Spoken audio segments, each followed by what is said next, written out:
بسم اللہ الرحمن الرحیم۔ حضرت ابراہیم علیہ السلام کی عمر 86 برس ہو چکی تھی، لیکن اولاد کی نعمت سے محروم تھے۔ آپ نے اللہ تبارک و تعالیٰ کی بارگاہ میں کچھ اس طرح دعا کی: اے میرے رب، مجھے نیک اور صالح بیٹا عطا کر۔ یہ دعا اللہ تبارک و تعالیٰ کی بارگاہ میں قبول ہوئی۔ آپ کی دوسری بیوی ہاجرہ کی طرف سے یہ خوشخبری سنا دی گئی۔ حضرت اسماعیل کی پیدائش حضرت ہاجرہ سے ہوئی۔ حضرت سارہ حضرت ابراہیم علیہ السلام کی پہلی بیوی تھی۔ آپ کی پہلی بیوی کو یہ بات اچھی نہیں لگی کہ حضرت ہاجرہ رضی اللہ عنہا سے حضرت اسماعیل کی پیدائش ہوئی ہے۔ آپ کی پہلی بیوی نے حضرت ابراہیم علیہ السلام سے کہا کہ ہاجرہ اور اس کے بیٹے کو یہاں سے لے جاؤ۔ حضرت ابراہیم علیہ السلام کو یہ بات بہت ہی ناگوار گزری، لیکن اللہ تبارک و تعالیٰ کی طرف سے جب حضرت ابراہیم علیہ السلام کو حکم ہوا کہ حضرت ہاجرہ اور حضرت اسماعیل علیہ السلام کو عرب کے ریگستان میں چھوڑ دیا جائے، حضرت ابراہیم علیہ السلام حضرت ہاجرہ اور حضرت اسماعیل علیہ السلام کو اسی جگہ پر لے آئے جہاں پر آج کعبہ ہے۔ اس زمانے میں یہ جگہ بالکل غیر آباد تھی، وہاں پر کوئی بھی بسنے والا نہیں تھا، بالکل ریگستان کی طرح یہ جگہ تھی۔ آپ نے اپنی بیوی کو ایک تھیلی کھجور دی اور ایک مشکیزہ پانی کے ہمراہ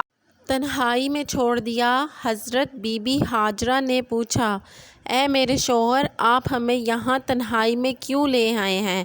حضرت ابراہیم علیہ السلام نے فرمایا: مجھے اللہ تبارک و تعالیٰ کی طرف سے حکم ہوا ہے کہ آپ کو اور ہمارے بیٹے اسماعیل کو یہاں پر میں چھوڑ کر چلا جاؤں۔ تب بی بی ہاجرہ رضی اللہ عنہا نے آپ کو جانے دیا اور فرمایا: ہمارے لیے اللہ تبارک و تعالیٰ ہی کافی ہے۔ حضرت ابراہیم علیہ السلام جب چلتے چلتے ایک ایسی جگہ پر پہنچے جہاں پر دونوں ماں بیٹا آنکھوں سے اوجھل ہو گئے تو آپ نے اپنے دونوں ہاتھ بلند کیے اور اللہ کے حضور عرض کیا: اے میرے رب، میں نے اپنی بیوی اور اپنے بچے کو آپ کے حوالے چھوڑ دیا ہے، آپ انہیں روزی عطا کرتے رہنا اور رہنے کا ٹھکانہ بھی دینا۔ یہ دعا کر کے حضرت ابراہیم علیہ السلام وہاں سے چلے گئے۔ حضرت بی بی ہاجرہ چند روز ان کھجوروں سے گزارا کرتی رہیں اور مشکل سے پانی پیتی رہیں اور حضرت اسماعیل کو اپنا دودھ پہلاتی رہیں۔ جب پانی اور کھجور ختم ہو گئے تب حضرت ہاجرہ پریشان ہو گئی، کیونکہ وہ خود بھی بھوکی رہنے لگی اور حضرت اسماعیل علیہ السلام نے بھی بھوک اور پیاس کی وجہ سے رونا شروع کر دیا تھا۔ جب ماں نے اپنے بچے کی پریشانی دیکھی، بے چینی دیکھی، تو حضرت ہاجرہ نے پانی کی تلاش شروع کر دی۔ حضرت ہاجرہ رضی اللہ عنہا صفا پہاڑی پر چڑھیں کہ شاید انہیں کوئی اللہ کا بندہ نظر آ جائے یا کہیں سے انہیں پانی مل جائے، لیکن انہیں وہاں پر کچھ نظر نہ آیا اور وہ واپس وادی میں آ گئیں۔ پھر وہ دوسری پہاڑی مروہ پہ چڑھیں، کہیں پانی نظر آ جائے۔ اس طرح حضرت ہاجرہ رضی اللہ عنہا نے 7 چکر لگائے۔ جب حضرت اسماعیل کو روتے بھوکا پیاسا دیکھتی تو ماں تھوڑی تھوڑی پہاڑوں پہ چڑھتی کہ کہیں سے پانی مل جائے، کہیں سے کوئی اللہ کا بندہ مل جائے جس سے وہ مدد مانگ سکے۔ ماں کا یہ جذبہ اللہ تبارک و تعالیٰ کی بارگاہ میں اس طرح مقبول ہوا کہ آج بھی جو بھی بیت اللہ کی زیارت کے لیے جاتا ہے، اس پر یہ لازم قرار ہو جاتا ہے کہ وہ ان پہاڑیوں پر چڑھے اور 7 چکر لگائے۔ آج بھی حضرت ہاجرہ رضی اللہ عنہا کی سنت کی پیروی کرتے ہیں۔ لوگ صفا اور مروہ پہاڑی پر چڑھ کر چکر لگاتے ہیں۔ ماں نے جب اپنے بچے کو روتے بھوکے اور پیاسے کو دیکھا، حضرت ہاجرہ سے رہا نہ گیا۔ وہ 7ویں بار پھر پہاڑوں پہ چڑھی، لیکن انہیں وہاں پر کچھ بھی پانی یا کوئی بھی انسان نظر نہیں آیا، تو اس طرح ہی خالی ہاتھ لوٹ آئیں۔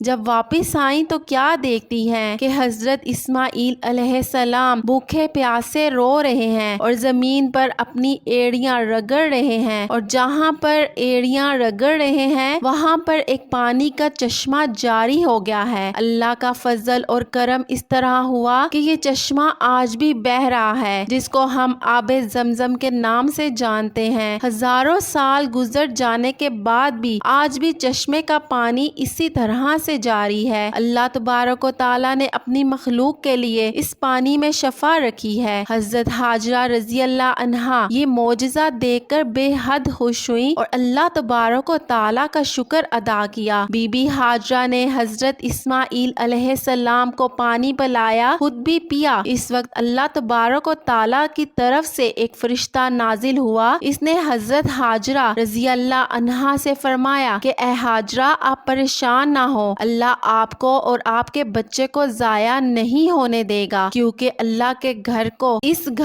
اس بچے نے اور اس کے باپ نے تعمیر کرنا ہے۔ اس کے بعد وہاں سے ایک قافلہ گزرا جس نے پانی پینا چاہا تو حضرت حاجرہ بی بی سے اجازت لی اور پانی پیا، اور وہاں پر کچھ لوگوں نے اپنے رہنے کا ٹھکانہ بھی بنا لیا اور آہستہ آہستہ وہاں پر ایک آبادی آباد ہو گئی، اور حضرت اسماعیل کا بچپن اسی جگہ پر گزرا۔ صرف یہی نہیں، اللہ تبارک و تعالیٰ نے پانی کے ساتھ ساتھ وہاں پر کھجوروں کے درخت بھی اگا دیے، جن کو کھا کر حضرت بی بی حاجرہ گزارا کرتی اور حضرت اسماعیل کو بھی کھلاتی اور پانی پیتی، اور وہاں پر آہستہ آہستہ پرندے بھی آنے لگے، پانی پیتے اور کھجوریں کھاتے۔ وہاں سے جو بھی گزرتا وہ کھجور اور پانی کو دیکھ کر وہاں پر آباد ہو گئے، اور آہستہ آہستہ ایک بڑی آبادی بن گئی کہ یہاں پر کھانے کی اشیاء بھی ہے اور پینے کی اشیاء بھی ہے، اس لیے لوگ وہاں پر آباد ہو گئے۔ اور یہ پیارا سا چشمہ جو اللہ کی طرف سے نازل ہوا تھا، جس کو ہم لوگ آب زمزم کے نام سے جانتے ہیں، جب لوگ حج کے لیے جاتے ہیں تو خود بھی یہ آب زمزم پیتے ہیں اور اپنے وطن اپنے پیاروں کے لیے بھی لے کر آتے ہیں، اور اس کو شفا کے طور پر بھی پیتے ہیں اور اللہ تبارک و تعالیٰ کا شکر ادا کرتے ہیں۔ اور امید کرتے ہیں کہ آپ کو یہ انفارمیشن اچھی لگی ہوگی، پسند آئی ہوگی۔ اس طرح